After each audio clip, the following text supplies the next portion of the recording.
name is Jenna and today I'm going to be doing a book review. The book I'm going to be reviewing is Lifelike by Kristoff. This is actually the first solo Kristoff book that I have ever read. I have read Illuminae, which he co-authored with Amy Kaufman, and I absolutely loved that book. Not only is this the first solo book of his I have ever read, this is also his first solo YA novel and is the start of a new series, which is something that I'm really looking forward to. This is going to be a spoiler-free review, so don't worry if you haven't yet read this book, you can watch this video without fear of being spoiled. Lifelike is a really difficult book to summarize. So like it says on the front, it's Romeo and Juliet meets Mad Max meets X-Men with a little bit of Blade Runner cheering from the sidelines. This book follows a 17-year-old girl named Eve who is not having the best day. In the robot gladiator wars, her robot has just been completely destroyed and she just returns home to discover Ezekiel, a boy who isn't really a boy but is actually a lifelike. A lifelike is a robot that is so human-like that they basically, you can't really tell the difference between humans and robots in this sense, but lifelikes have been outlawed because they are so dangerous. Together with her best friend Lemon Fresh and her robot sidekick Cricket, Eve is going to journey across the country in order to rescue her grandpa and to discover the secrets of her past, something that Ezekiel is very closely linked to. It was a whirlwind of a book. There was a lot of action, a lot of adventure, but something with it just didn't quite gel for me, and I think that was because it was kind of predictable in places, and the big twist that everyone was telling me about, like, oh my god, it's so... I picked it very early on reading the book, so either I just read a lot of books and I'm very good at guessing twists, or it wasn't that good of a twist to start with. For that reason, I gave this book a 3 out of 5 stars. So starting off with the writing style of this one, because I've never read a solo Kristoff book before, and the one that I have read, Illuminae, has a really odd writing style, I found his writing style to be really easy to read. He uses a lot of made-up slang that really works for the world that he's in, a lot of made-up swear words, that sort of thing, but it is a lot of fun to read his work and to get really, you get into the mindset of these characters through the writing style, and I did really enjoy it. I thought it was very well done. Definitely made me want to keep turning the page and keep reading.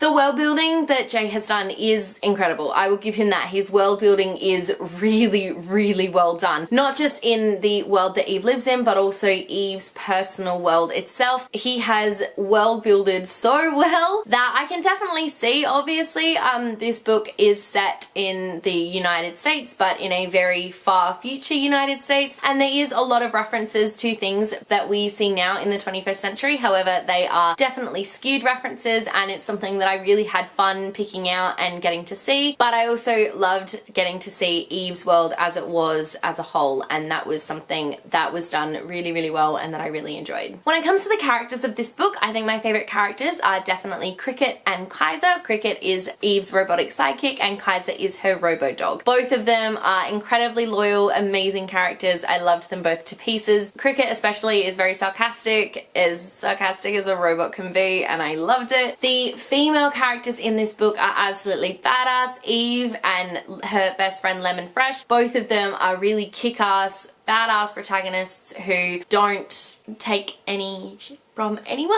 which is something really awesome to see in female characters. We also had a really compelling female baddie, which is super refreshing. It's not something that you see every day, and I really loved that. On the flip side, however, I thought that the male characters were fairly weak. Ezekiel especially, he kind of had the personality of a teaspoon, which is not what you want from your main love interest. I found it to be very difficult to sort of get into the head of his. I definitely struggled. There were a couple of other male characters as well that I struggled with because I just didn't understand where they were coming from, what they were doing, and in one case I did not understand the point of their character at all. It's also funny because reading the book, we definitely change points of views very abruptly, and I don't mind that. I think that it works really well with this novel. The thing is though, sometimes we would change points of view to a character who is so far out of left field and has absolutely nothing to do with the story that I would be so thrown out of it going, why am I reading from this character's point of view? I don't understand. I don't even know who this character is. So that was one thing that I really didn't enjoy from the novel. I didn't enjoy getting thrown out of the story to read about a character who just added nothing to the story. When it comes to the plot, I think there were quite a few plot threads that were left hanging at the end of the novel, more so than is necessary for like a cliffhangery ending. This book definitely ends on a cliffhanger, don't get me wrong, but there were also a lot of other plot threads that just kind of petered out as if Jay forgot about them, which is something that I was really surprised about. I found myself asking, well, what about, are we just going to leave that where it is? Are we not going to talk about that anymore? Okay. So it was those little things that I was kind of going, yeah, okay, this is, maybe it's something that's going to be picked up in book 2. I don't know. I think it will,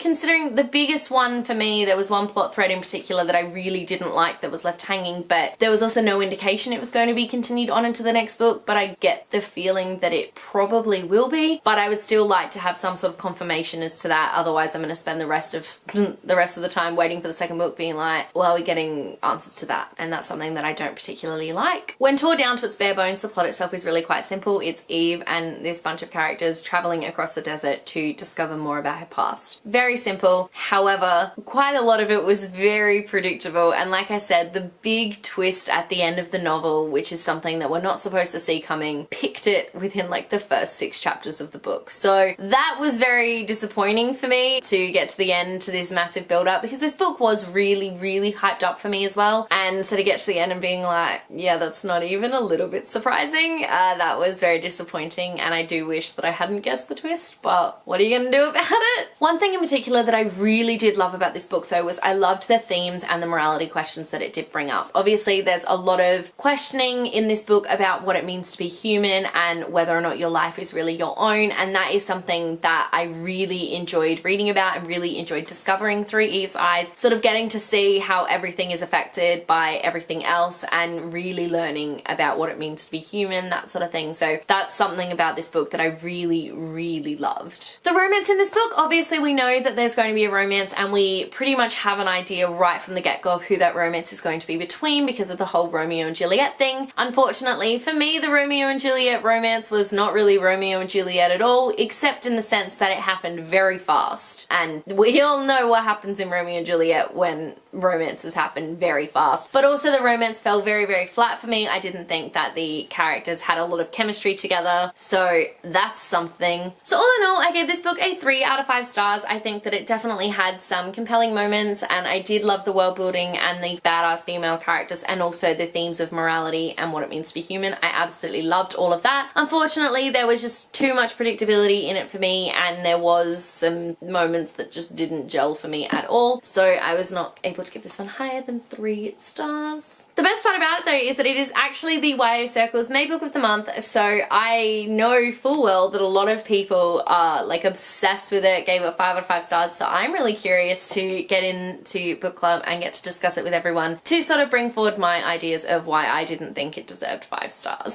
Thank you so much for watching. Let me know in the comment section below if you have read Lifelike and what you thought. I would absolutely love to know. If you like this video, be sure to give it a huge thumbs up, and don't forget to subscribe to my channel so you don't miss a thing. Stay random. Bye.